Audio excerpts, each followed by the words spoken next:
Selamat sore. Pada kesempatan kali ini bersama saya Reli Gundabano pada presentasi mata kuliah Sintesis dan Karakterisasi Material Anorganik. Pada kesempatan kali ini saya akan mempresentasikan sebuah jurnal yang saya review dengan judul Pengaruh penggabungan tembaga pada sifat struktural spinel magnet dengan metode pengendapan bersama. Jurnal rujukan Effect of Incorporation of Copper on Structural Properties of Spinel Nickel Magnets by Co-Precipitation Method.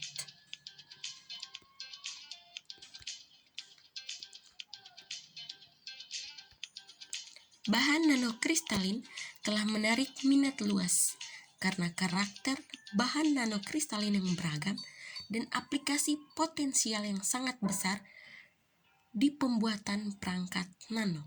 Struktur nano memiliki luas permukaan yang tinggi, rasio volume, dan kemantapan mekanis yang luar biasa yang cocok untuk desain sensor berdasarkan zinc oksida nanomaterials. Permukaan luas, tidak beracun, kemudahan fabrikasi, dan aktivitas elektrokimia telah memungkinkan nanopartikel zinc oksida untuk mencapai posisi unik di berbagai bahan nano. Keramik oksida logam transisi berbasis mangan dengan struktur Ap2O4 telah menghasilkan banyak keuntungan sebagai suhu negatif termistor NTC atau negatif temperatur koefisien yang banyak digunakan untuk pemantauan suhu dan kompensasi di peralatan rumah tangga, industri manufaktur, kesehatan, penerbangan, dan industri otomotif. Nikel oksida spinel berbasis manganit adalah bahan NTC yang paling umum karena biaya rendah, kemudahan pembuatan, dan termistor yang baik.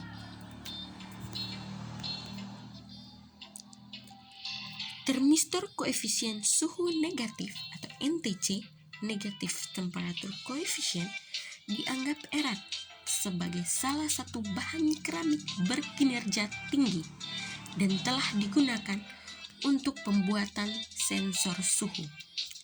Oleh karena itu, tujuan dari penelitian ini untuk mensintesis nikel tembaga magnet NTC dengan metode kopresipitasi yang disintesis pada suhu 600 derajat Celcius. Pengaruh tembaga terhadap sifat-sifat struktural dan uji fisik magnet nikel diuji melalui analisis XRD, SEM, dan FTIR.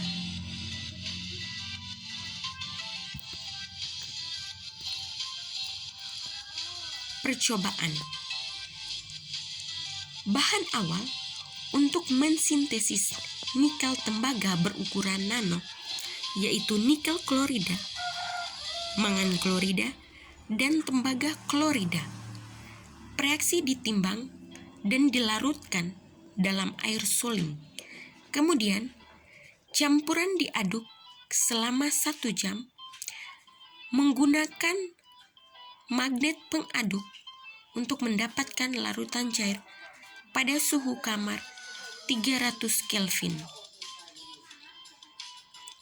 Kemudian, amonia ditambahkan dropwise dengan sebuah pipet untuk mendapatkan nilai pH yang diinginkan dan diaduk selama 1 jam. Selanjutnya, larutan dicuci berulang kali dengan menambahkan air suling. Kemudian, disaring menggunakan kertas filter ER grade dan dibiarkan kering pada suhu kamar. Kemudian, dihaluskan menggunakan mortal dan alu untuk mendapatkan bubuk halus. Bubuk halus tersebut kemudian dikalsinasi pada suhu 600 derajat Celcius selama 4 jam. Selanjutnya, bubuk yang sudah dikalsinasi dianalisis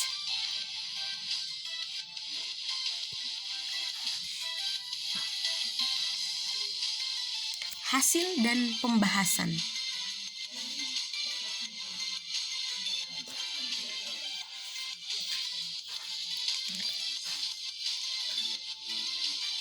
Yang pertama, analisis difraksi X-ray.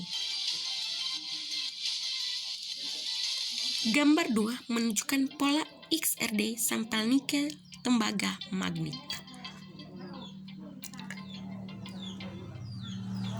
Pola XRD dari nikel tembaga magnet yang dihasilkan ditunjukkan pada gambar 2. Semua pola difraksi menunjukkan pembentukan fase tunggal kubik struktur spinel dengan orientasi dan posisi puncak dan intensitas relatif cocok dengan nikel tembaga magnet. Pola XRD mengungkapkan konstanta Kisi mulai dari 8,5201 Armstrong hingga 8,3827 Armstrong.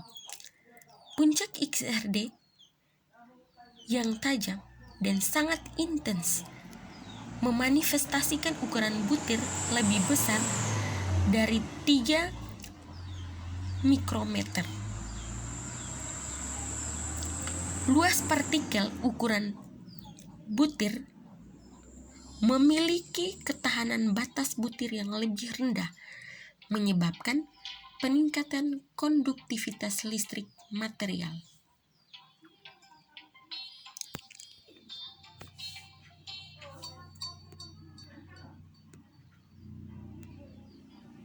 Tabel 1 menunjukkan nilai yang dihitung dari parameter lattice, volume, density sinar X, reagen ukuran kristal, density dislokasi, panjang Hoping, dan panjang obligasi. Tabel 1, parameter Kisi mangan nikel tembaga yang disintesis ditemukan dari 8,520 Armstrong ke 8,3827 Armstrong. Volume sel unit dari 619 Armstrong hingga 590 Armstrong, dan ukuran kristal rata-rata dari 24 nanometer hingga 28 nanometer. Diamati bahwa kepadatan sinar X meningkat dengan meningkatnya dalam konsentrasi tembaga dari 5,0085 ke 5,318 gram per sentimeter kubik dalam nikel tembaga magnet. Tabel 2 menunjukkan indeks Miller dan nilai-nilai yang dihitung dari koefisien tekstur.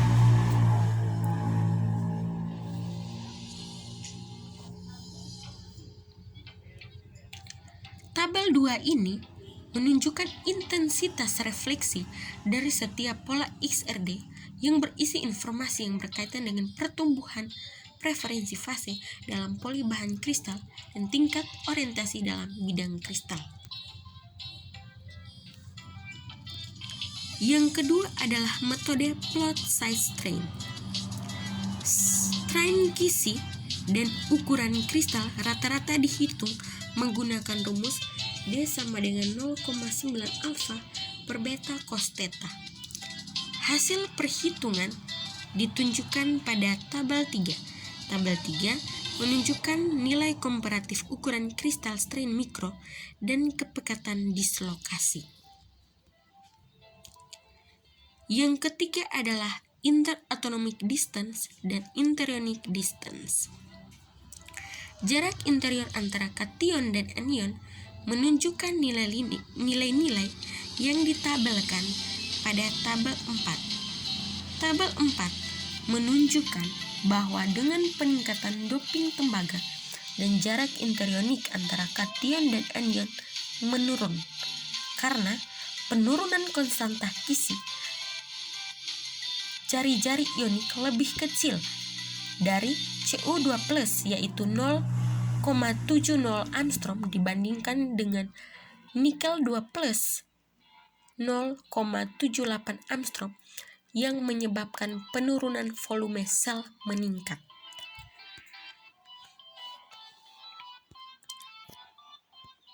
Yang keempat adalah morfologi permukaan.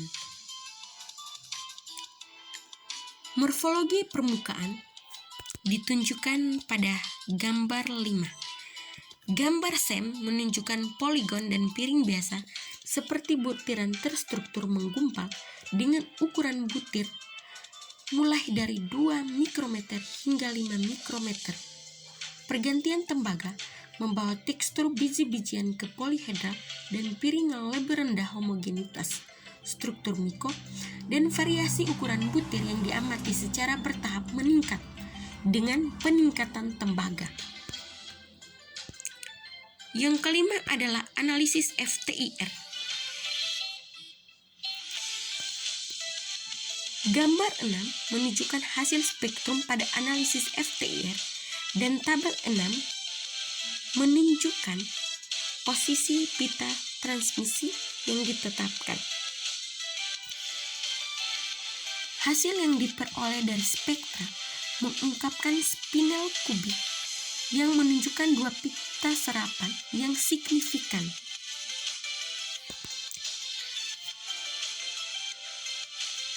Di antaranya 400 cm hingga 600 cm.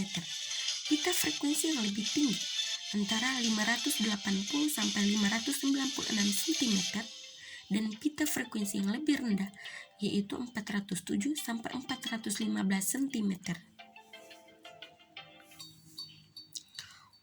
Puncak yang lebih luas untuk semua sampel menunjukkan bahwa sampel ini mengandung distribusi yang lebih luas dari jenis kation logam dan oksidasi kation, meningkatkan puncak yang digeser dari 580 ke 596 cm.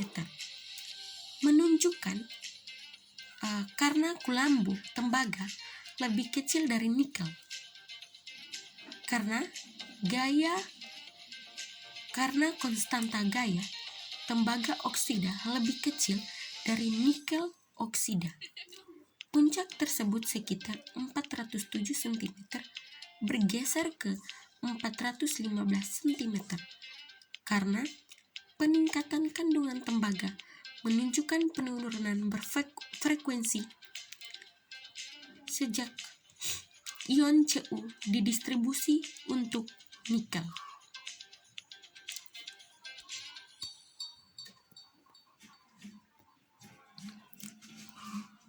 Kesimpulan.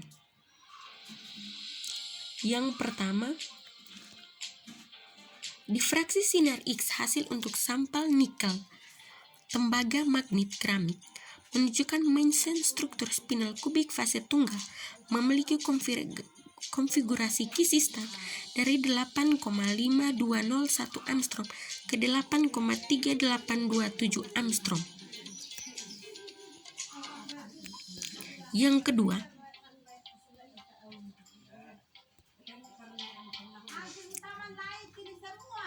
dengan peningkatan konstanta Kisi dan ukuran kristal menurun karena jari-jari ionik lebih kecil dari Cu2 plus 0,70 Armstrong dibandingkan dengan yang diganti nikel 2 plus 0,78 Armstrong. Hasil ini menyebabkan penyusutan dimensi sel unit menghasilkan penurunan parameter Kisi. Akibatnya, volume kubik, panjang Hoping, jarak antara atom dan jarak antar ionik juga berkurang dengan kenaikan pada konsentrasi tembaga. Yang ketiga, gambar SEM juga menunjukkan bahwa kenaikan linier dalam ukuran butir dengan kenaikan tembaga.